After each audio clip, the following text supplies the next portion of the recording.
Good evening, guys, and thank you for joining us on tonight's special edition of the Hangout in the Crib.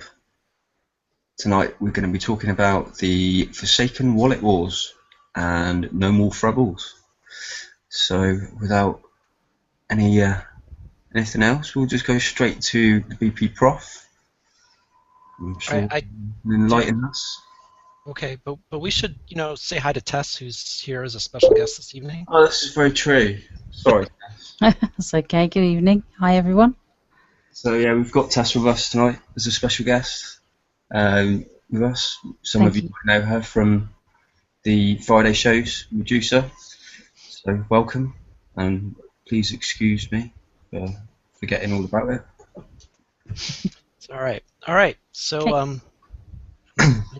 I was able to stall to start the slides even, so that worked. All right, Forsaken Wallet Wars and other things. So as usual, we'll start out talking about the schedule.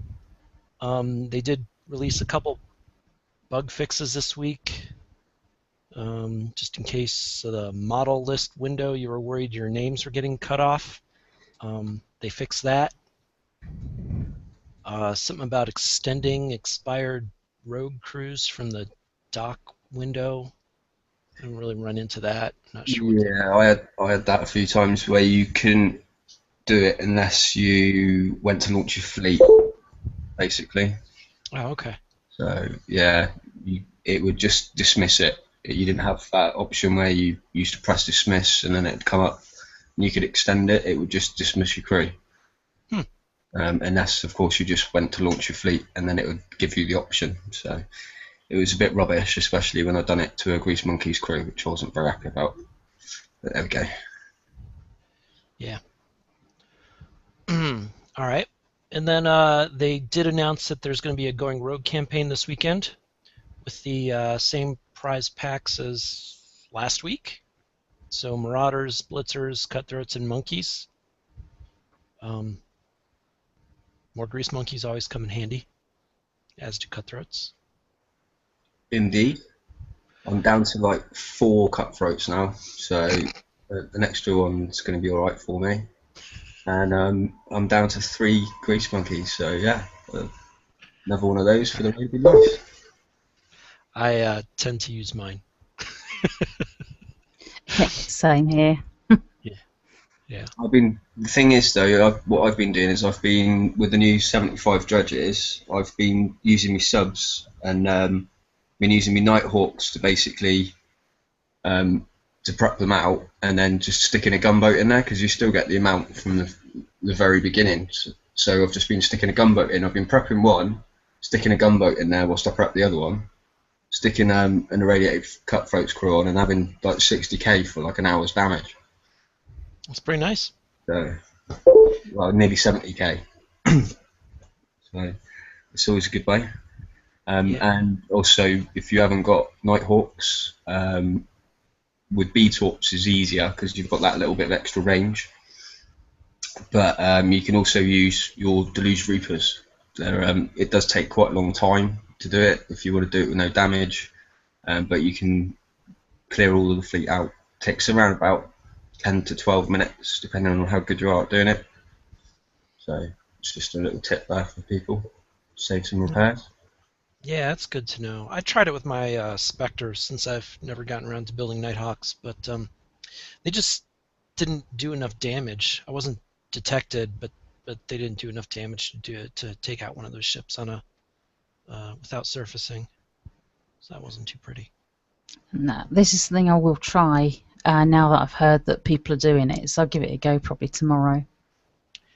Yeah, you got to be careful. I think the thermal range is just under B-torp range. It might be 75 or something. So you got to get right, stop right when your torps fire. Yeah, right. Okay, I'll bear that in mind. I have got my S-armor retroed, so I'm hoping it's retroed enough so that I don't get caught out. But we'll see.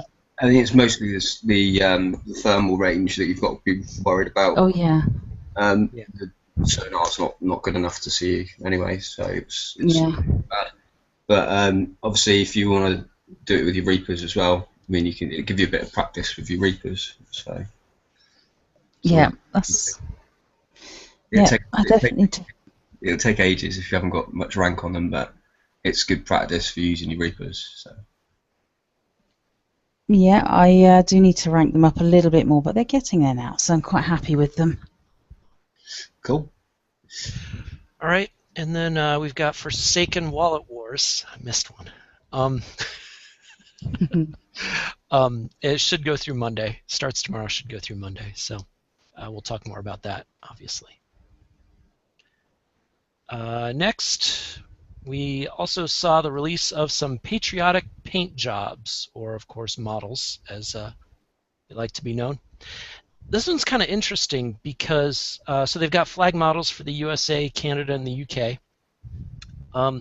And the one for the Crusader was actually, I don't know if Kixeye was listening, but I did suggest they do something like this, which is buy some gold and they'll throw in the paint job. Now, 105 gold is usually, this is US here on my screenshot, so 105 gold would be $10, and so you're buying $10 of gold and then an extra $2 for the paint job. You know, it's better than how much those Frostburn paint jobs were. Yeah, it's. I mean, if you're into that, obviously, you know, it doesn't make your ship any better. It's just changing the paint job on it. But you know, I'm not really particularly into it, but I know that a lot of people are. You know, each to their own. Yeah, this one's at least patriotic. I was kind of thinking about it, but then also I feel like Kixeye's kind of trying to manipulate people's patriotism. So Yeah. And notice but you get the badge if you get the expensive one as well. yeah.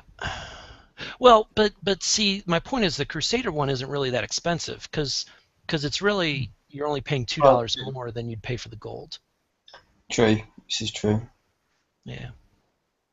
But I think Kixeye missed out on an opportunity, as lots of other nations play this game. You know, what about the Germans and the Brazilians and the Australians, Italians and the French? Huh? Indeed. They're all So here. they could have had a lot more models That's right, because more models are better. because we love models, but Kickstarter. Kixeye does not. Nope. One thing I just did want to clarify with you guys, I've been hearing that obviously you're buying one paint job for one ship, not a paint job for all of that particular type of ship.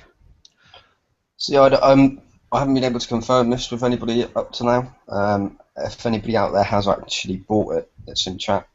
If they could confirm it for us, that'd be ideal.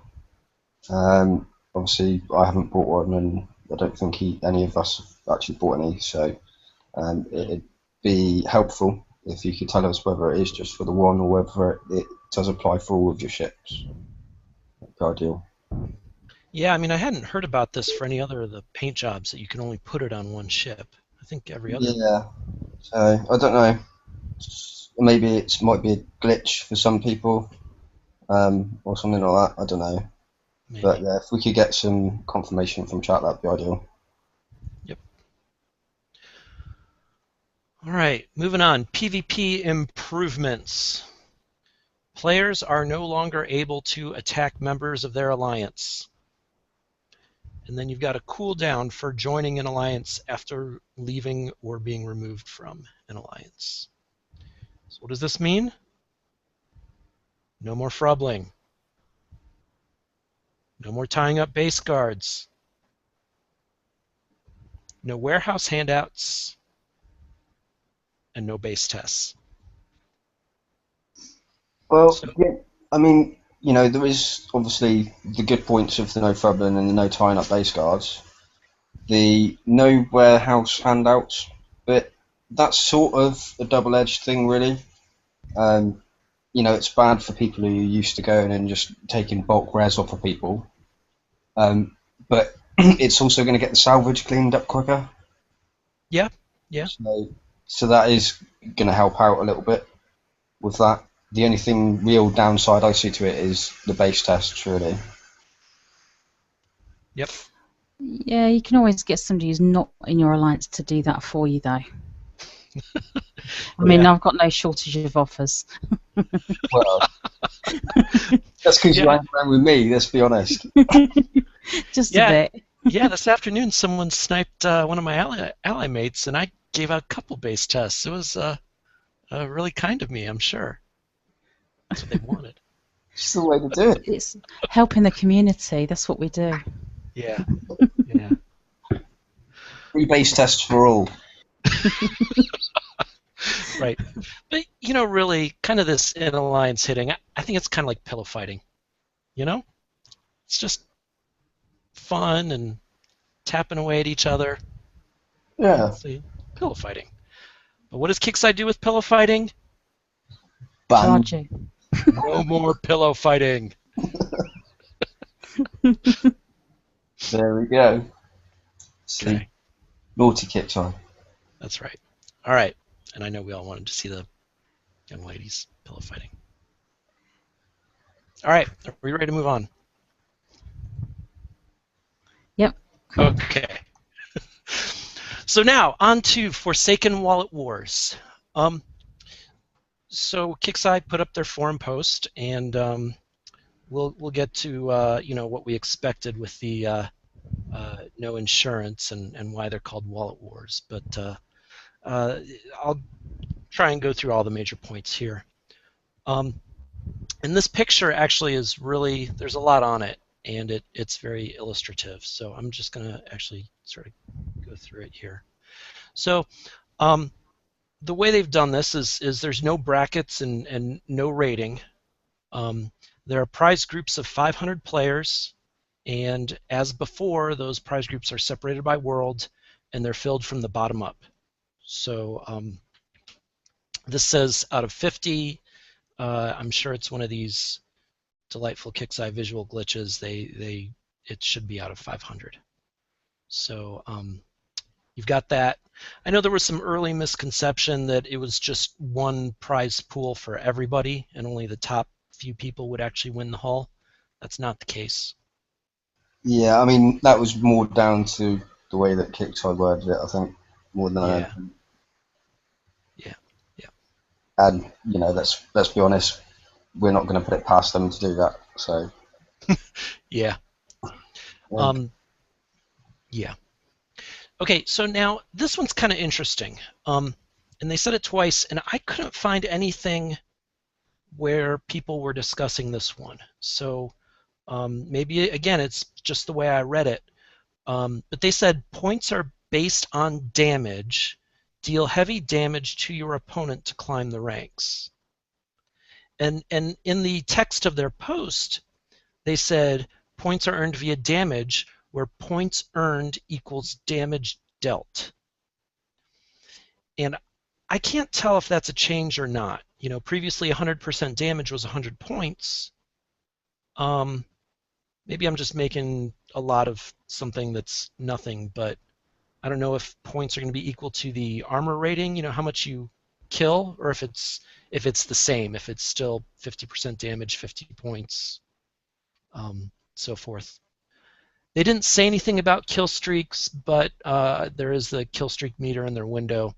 So actually for kill streak bonus points to make a difference, then you would think that they'd keep the point system the same. So maybe I'm just making a lot out of nothing. I don't know. What do you guys think? It does sound pretty similar to what it has been in the past. We're gonna have to just wait and see tomorrow. Yeah. Yeah, agreed. I think it could go either way, couldn't it? Really. Yeah. It could work out on a percentage scale. So depending on how many armor points your fleet has versus the other one, it could be the same as last time. Could be anything. So who knows? Yep. Just make sure you kill everything, you'll be fine. That's right. Okay, so all players have the same weight limit. You can see down at the bottom that's a Dock 11 weight limit. And you start out with one fleet spot, but they say you can spend coin and uranium for more fleet slots. And I'll get into it on the next slide, but yeah, your builds are instant. I mean, it's good that the builds are instant, but Yeah. Yeah, for, your usual build time for these hulls, tournament would be over before anybody got anything built. Well, Almost again, anybody. wouldn't put it past KicksEye. It's just Yeah. but yeah, it's good that it's instant. I do like it. If it wasn't instant and you had to wait, or even if it was just like minimal coin, that'd take the piss big time for something that you're not going to be able to keep. Yep. So I'm glad it is instant. Yep. All right, rank bonus set at 60%. Again, we'll get into that a little later. And your ships do not rank up. Can use road crews, and they didn't say anything on rockets. You guys know anything about rockets? No. I've not heard anything. I just imagine it's the same as before. Yeah. I have to see. Yep. Surely you know more about rockets than us, anyway. Oh, yeah. Well, yeah. SpaceX had one go boom. Yeah. Yeah. All right. And then the big one. So, no repair insurance. No repair insurance. Repair time is 50%, or of course, KicksEye will let you coin it. Very generous of them. And you do get one free repair per day. So, play twice a day? I don't know. We'll see. Well, you can play twice a day, repair for the rest of it. You can coin if you really want to coin. I urge everybody not to, and just do it for free. Because if you want it changed back to the way it was, if you're going to be coining it, they ain't going to change it back. That is an excellent point. Yeah. I think everybody really needs to get behind it, even the whales. They need to stop it because at the end of the day, all this is doing is pushing players away from the game. In my opinion, the amount of people that I've seen that have said, I won't be playing it. I'm not interested. This is about the last straw for me. It was the one thing that was keeping them being able to play and sort of like justify spending the time that they spend building stuff and stuff like that, and justifying the amount of effort, money, and everything else that they put into the game for it. And it's kind of hard really because again, like I said with the token thing, the whole idea of this was to enable the players that haven't got the greatest and the best fleets in the world that aren't fully ranked, who can't spend the money. It was to put them on an even playing field. And well, now most of those people that haven't got the latest and greatest are the non-coiners, and so how are they supposed to compete now? Yep. Yeah. And the most effective feedback for KicksEye is the coining. I mean, if people don't coin, then they're going to hear that. So. For sure. Yeah. I'm just trying to find it. There was a something in the forum whereby people were asked whether they were happy with the this month's tournament and would they be paying using coin to do it. And I think there's about 3% that said they would, something along those lines. I'm just trying to find it now. But loads asked for bacon and the rest said no. But I'm just trying to find gonna that. ask for bacon. Yeah, of course they will. I think there was more interest in the bacon, to be honest. Yeah, our Alliance Grid poll was around about 70% of the people said that they weren't interested in coining it at all, and they probably wouldn't even take part. I think about 20% said bacon tits, because nothing's better than tits with bacon on. And I think we had about 2 or 3%, which were they were going to coin it. I think there was literally like about 4 votes out of about 700 that said that they would coin it. So I mean that's pretty damning, really. So it is, and if it sticks that way, Kicks, I are going to have a rethink on this. And this is the first time they have actually done it. So as with all new software, new experiments, they're going to have to make some changes so that it suits everybody. But at the moment, people are just not going to go for it, I don't think. So fingers crossed. The trouble is that it's really what it's been turned into is another raid. So you're basically just having 2 raids a month, whereas it used to be 2 raids a month, but in share time, it's now get your wallet out twice a month as well. And on top of that, this is going to be way, way, way more expensive than a normal raid is.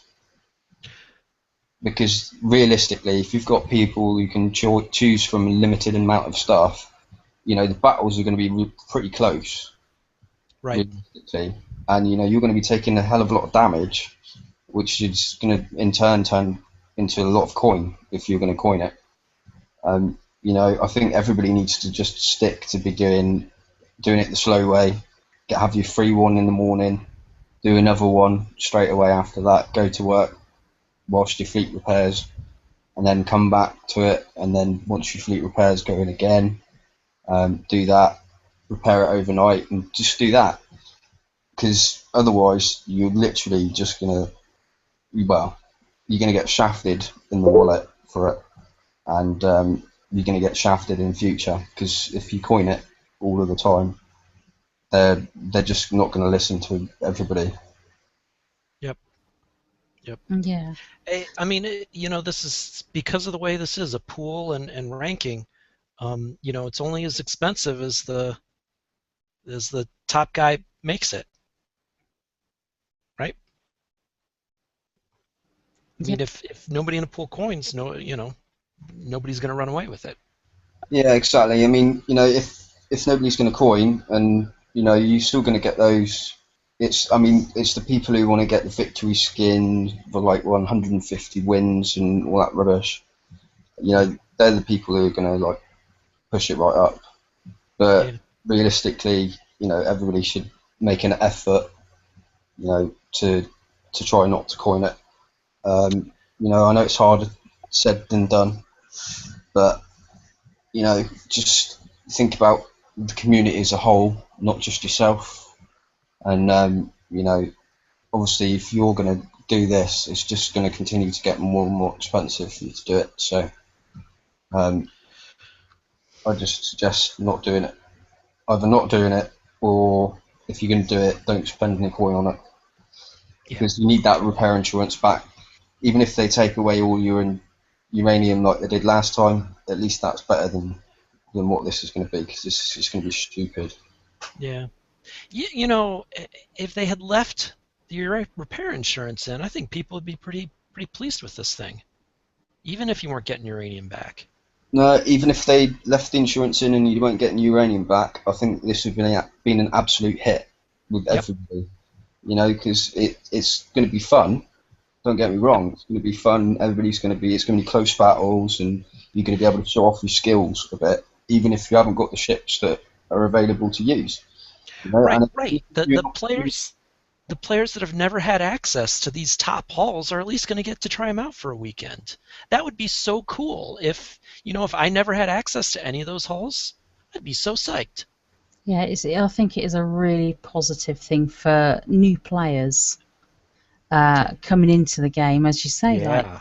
A new player, and wow, they've got these big ships that they're learning to build, because it takes time and knowledge to get as good as you guys are at building these ships. It's all a big learning experience for new players. It's just a shame it's like it is.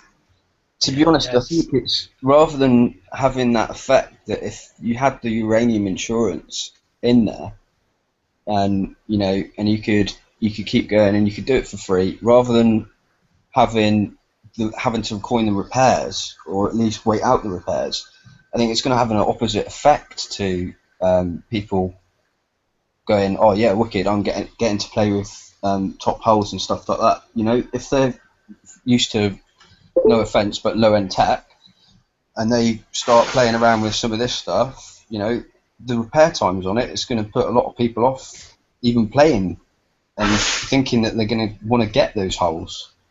Yeah. Well, it's a shame. You know, it's just that one feature could have really turned this thing around. You know, I don't like being negative about stuff. I think that I really want to be positive about it. I think that it's a brilliant, brilliant idea that they've had, but I just think that removing the uranium insurance is just a step too far, and it's ruined it completely. Yep. Yeah, definitely. All right. I mean, I don't know what everybody thinks in chat, so let us know what you think in chat. Are we right in saying what we're saying? Do you disagree? Let us know. Yeah. All right. Sorry, I moved to the next slide. I think we're done harping on uranium insurance, repair insurance. I did want to talk a little bit about the toy box. So again, you use the toy box to build a tournament fleet. It's instant.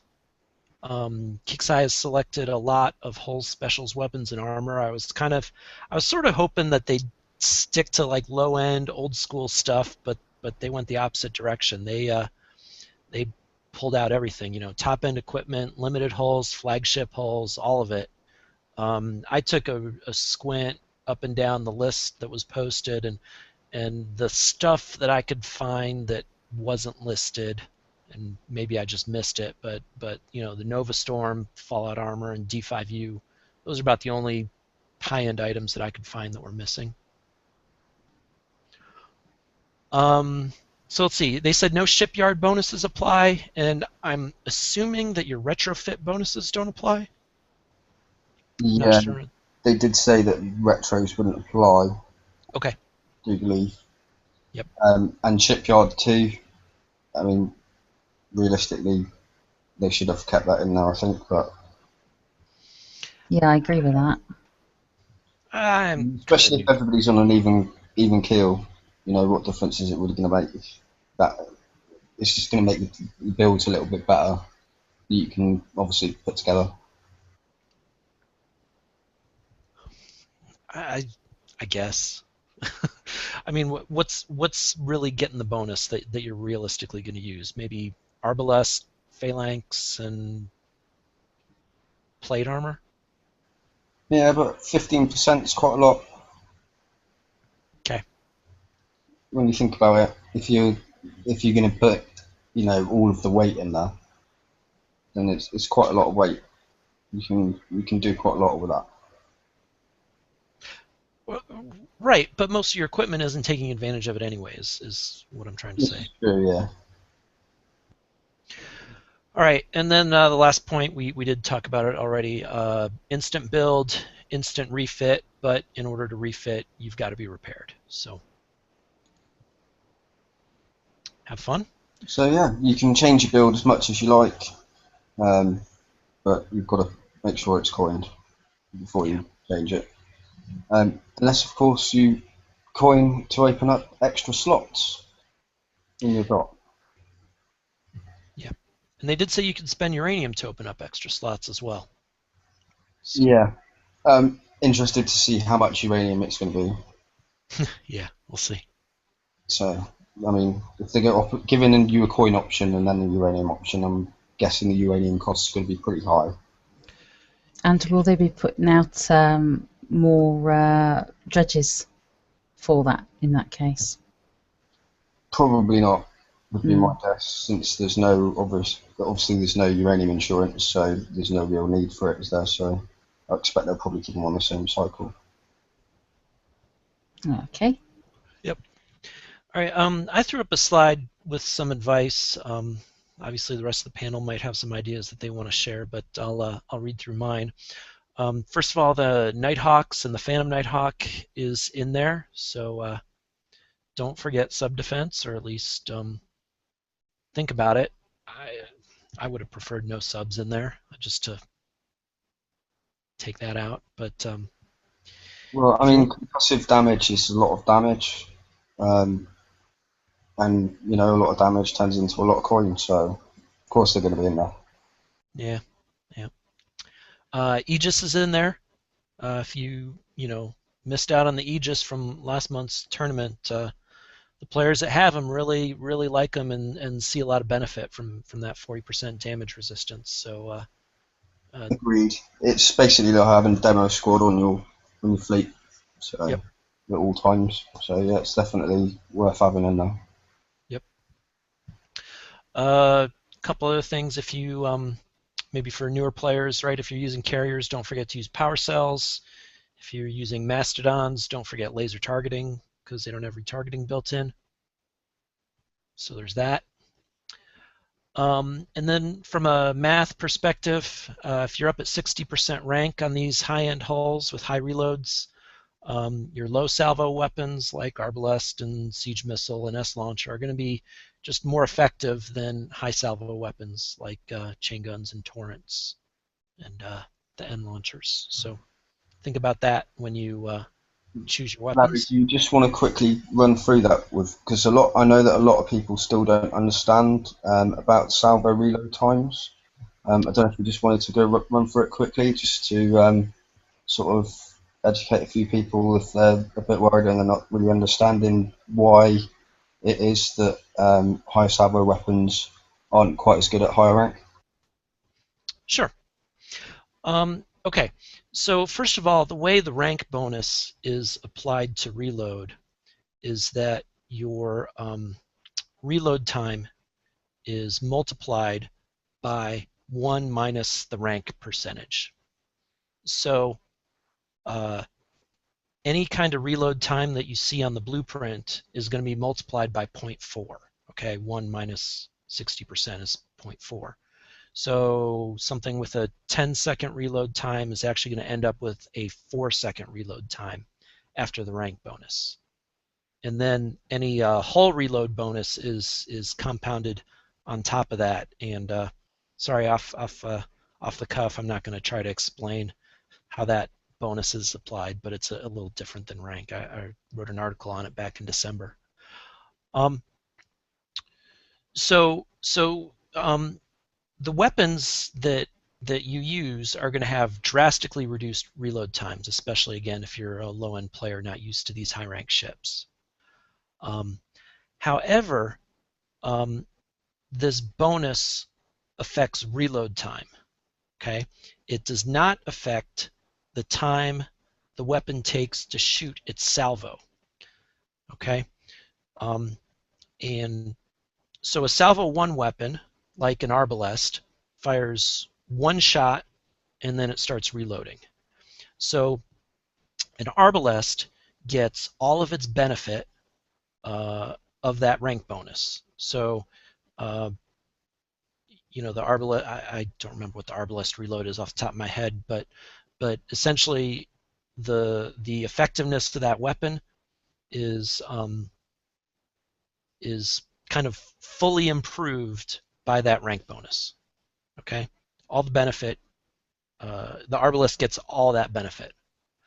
A chain gun, on the other hand, works different. A chain gun has a 30 salvo. I'm pretty sure 30. So what happens with the chain gun is that it fires its 30 shots, and there's 0.2 of a second between every shot. And so what that means is that the chain gun takes 6 seconds to fire its salvo, about. And that 6 seconds is not affected by the reload bonus. Only the time after that salvo, I think it's 7.5 seconds reload, or maybe 12.5. It's 12 on the normals and 7.5, is it, on the bypass? Yeah, that's right. That's right. 7.5 on the bypass. So the 7.5 gets multiplied by that 0.4, so the 7.5 becomes a lot shorter. But that 6 seconds is still 6 seconds that it took to fire all those shots. So the chain gun doesn't benefit as much as, again, talking ballistics, as the Arbalest from that rank bonus. Basically, the difference is that whereas you would as you would be cutting your reload time in half, it's going to max out. It will only fire at 6 seconds. So rather than you thinking that it's going to be 3.5 seconds or just over, it's not. It's going to be the quickest time it's going to fire is going to be 6 seconds. So anything with a high salvo, you've got to take into account the 0.2 second reload time in between each salvo. Yeah. Yeah. So, You know, actually, Earth, that's probably a pretty good way to say it. You know, so if you had 50% rank, right, the arbalest would do twice as much damage as it does on the blueprint because your reload time is cut in half. Okay. So the arbalest is doubled by rank, by 50% rank. and the But chain gun's only sort of, you're only going to gain a quarter. 1.5. Yeah. Yeah. Yeah. So yeah. So that's probably a quick way to put it. Yeah. All right. And then the last thing I put on here, you know, build time doesn't matter because all your builds are instant. So, you know, feel free to experiment. You know, I think I was going to look at this as a way to just try out a couple builds I was thinking about and, you know, again, throw them in the arena, see what happens. And that'll be what I do this raid. I mean, that's probably the best way to look at it, especially. In fact, that's probably the only real way to look at it. I would have thought, especially if you're a non-coiner, just take the opportunity to just plan out some builds and see how they work. Yep. Once it's repaired, you can change it up to something completely different. Try that, see which works better for you, and just go with that. You know, Yep. There is some benefit to it. Even if Yeah. you're really interested in competing, just get on and just do it. I want to try Hellblazers, honestly. I don't know if they're going to be great for FVF, but I want to try them. What do you think? Tess, you got any other advice or anything you want to try out? No, I'm going to give it a good test tomorrow and hopefully give some good feedback for the Friday show.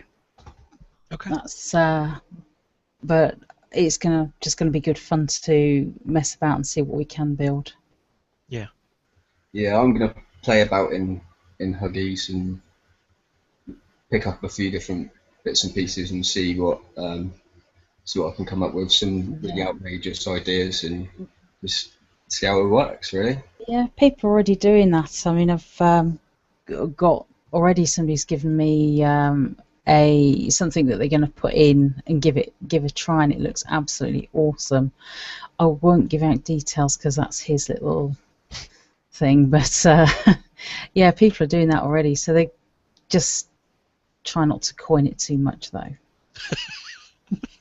We're worried about that. Yeah. Yep. We want it back to being the Forsaken Arena tournament. We don't want it to be Forsaken Wallet Wars forever. So basically, we just want everybody to try the hardest not to coin, and show Kickside really that you don't want it to be a wallet war. You want it to be, you know, a bit of fun like it's supposed to be. Yep. Agreed. Okay, moving on. Prizes. So these are the prizes at each of the ranks. Number 1 gets the Victory paint job, 3 Valkyrie carrier blueprints, and some build tokens. 2 through 10 also gets build tokens and 3 Valkyrie carriers. Through 25 you get 2 carriers. Through 65 you get 1 carrier. And then 66 you get 3 1-hour build tokens. 126 you get a 1-hour build token, and then the bottom half gets a rogue crew. Now what I noticed when I was making this slide is that the number of build tokens in each bracket, I'll just say the amount of ship build time you get has gone down. Okay, and I didn't save it, but if you know how to get these slides, we make them available at the link up front, or a link from my blog. The tokens have gone down, so there's that little poke as well if you want something else to be upset about. just in case you weren't upset enough, there's just something else you can add to. Yeah. They also said there'd be a uranium pool, but they didn't say how much uranium would be in the pool, and without repair insurance, I don't know how that uranium pool is going to grow. So I don't know, maybe they'll stick extra in per battle, who knows, but to be honest, I can see it just being the standardised uranium pool that we usually have, which is like, what, 100,000, is it? 100,000 in elite, yeah. Yeah, but obviously I would have thought it'd be 200,000 because it's a double size bracket and it. Yep. What normal is. But even so, what is that? 4,000 average per player? Okay. It's not like you're going to be doing the wallet wars to win uranium. No. Yeah. All right. And then you also have the prizes at numbers of wins. You can get some ship build tokens. You can get an Atlas at 25 wins. I'm not sure too many people are going after that. And then an extra Valkyrie carrier at 150 wins. So For 5 wins, say you have a 50% average of wins, so that's 10 wins, and 10 matches you got to pay for. So that's 10 fleet repairs you got to pay for a whole 2 coins worth of build time. can I get a woohoo? No, I didn't think so. All right. And then, so let's get into the Valkyrie carrier. So this is a high-speed UAV carrier. It's got some pluses and minuses, and I sort of like it, but I don't know. So let me just kind of go through the good, right? I mean, you can think of it like the Lightning carrier, which doesn't get used too often, but people that have them actually tend to like those Lightning carriers. It is faster. The Lightning carrier has a speed of 14 base. This one is 16. It's heavier. You can put more on it. It's got more weapon slots. The Lightning carrier I think had 5 UAV slots and 2 non. This one's got 8. Yeah, something like that. Yep. It's got the override that lets you do a pinch UAV and causing a submarine to surface. So that's the good. The UAV damage is good. But if you think of this as an anti-sub carrier, because it's got those cavitator UAVs, its thermal imaging is only 60. So you're still going to need something to spot for you. Yeah, I mean, that's quite a poor thermal imaging range, really. Yeah. I mean, I know it's got the speed, but with the amount of, or the lack of phase that you're going to be able to put on it, That's right. It's because there's only 3 armor slots, isn't there? That's right. That's right. I was going to talk about that, right? And the Gore Saber, for example, had low evade to start out with, but it had all those armor slots, and it also had the armor abilities, so you could really bring that back up pretty easily and get a high evade on a Gore Saber. This one, you're just not going to be able to get it up to a high evade. No, I mean, to be honest, when I first looked at this, the actual hull itself looks brilliant. Aesthetically, it looks brilliant. Why anybody would want to go for the 150 wins to make it look shocking, I don't know. But realistically, I don't see it as being a need for it, really. Not for me, anyway. I mean, I've got Harlocks, I've got Warbirds. It's not really that much difference in it that I'm really that fussed about, really. Yeah. Yeah, I'd go with that. Yep. I mean, yeah, sure, the UAV damage, 60%, that's brilliant. If you have it in your base, just as an extra bit of thermal in there,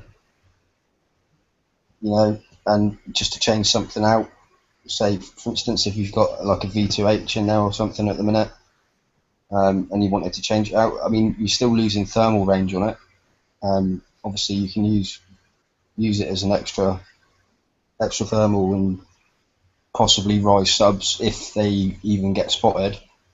And the damage is obviously going to be better because it's a 60% on top.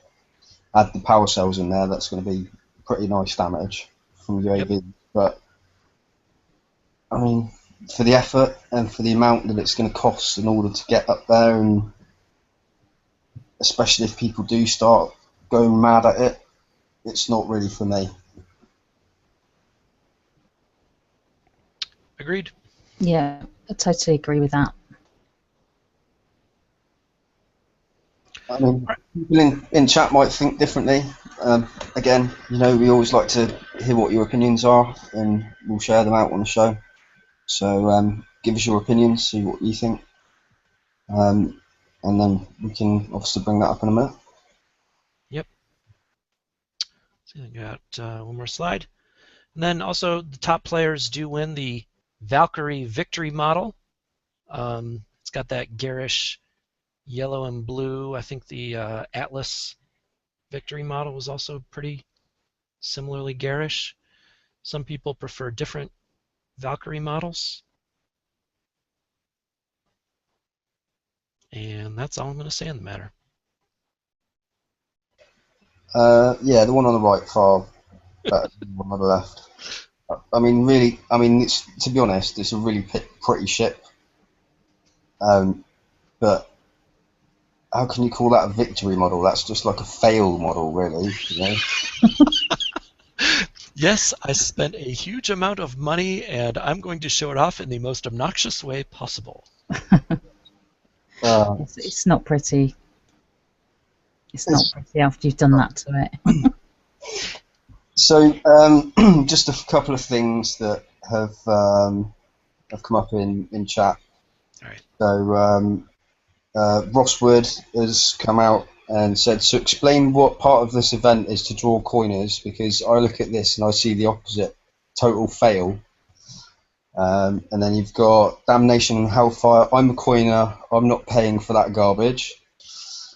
So, I mean, that pretty much sums that one up. Escudo Star Dancer, it's a pretty ship, but not game changer. I'm glad it is something that will not affect the game if you miss it. David Owen, it looks like a warbird from Star Trek. It does. Yeah. Yeah, so, I mean, this, Looks great. it looks great, but Not going to pay for it. no. So, you know, Robert Shepard's put in there, it looks like it should fly over your base in space.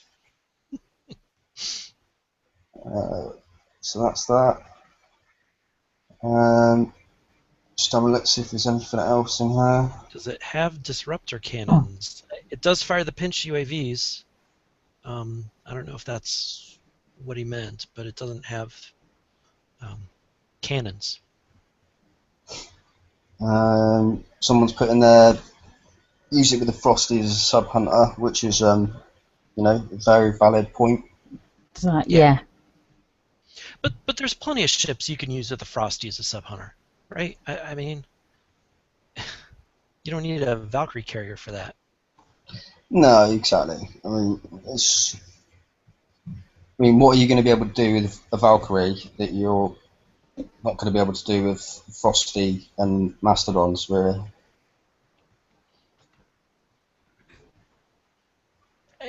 You know, the whole high-speed carrier is kind of intriguing, right? If you have a, I mean, even a Warbird isn't really all that fast,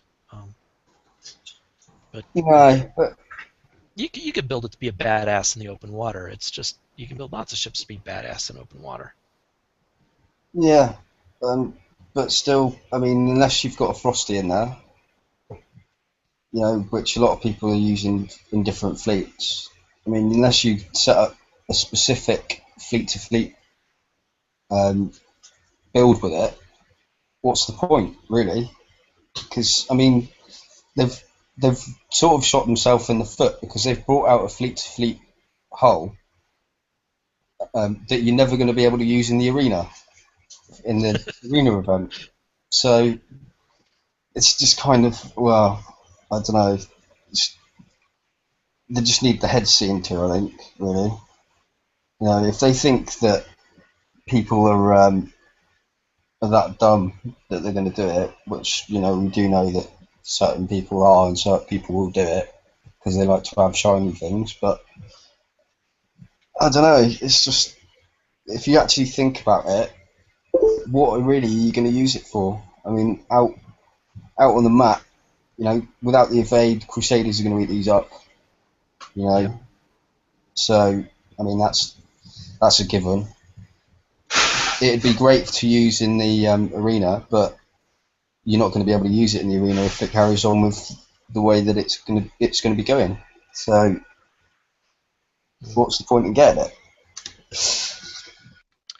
We got a Smurf in chat saying that the thermal's up to 78. I hadn't seen that change. At least be better.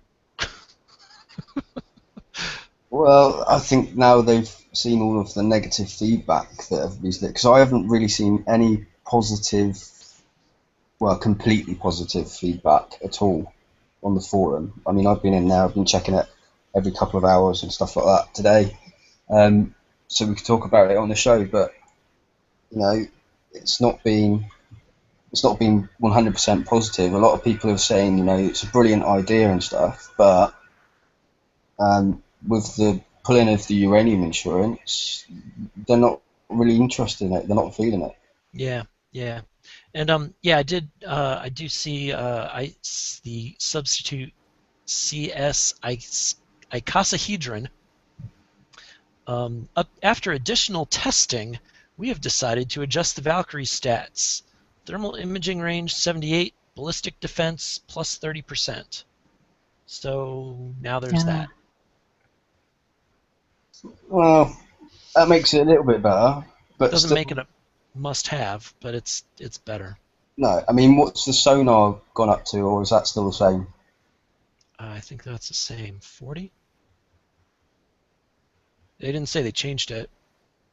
So Because 78 is pretty much up to Viper standard, isn't it? But you know, you're going to want this if you're going to use it in your base, for instance. You're going to want the sonar high as well, so you can detect Reapers if they haven't got an ECM. So, I mean, like you said, it's a good ship, but I don't really personally see myself, other than having it in my base, seeing really a place for it, to be honest.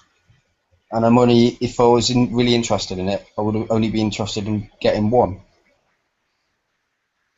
yeah. Okay. I still think Crusaders will mess it up anyway. Crusaders mess a lot of stuff up. Yeah, including my base. But yeah. All right. Anything else you want to talk about today? Not really. I just want to reiterate what was said earlier about, you know, even if you're not interested in competing, at least get out there and test out builds that you're looking at, you know, at making in the future, and try a few different things around. You know, if you haven't got the Aegis, stick it in with the fleet that you would usually use, and just see the difference that it makes, because you know that's something that you really want to look into getting if it's ever offered again. Yeah, I do.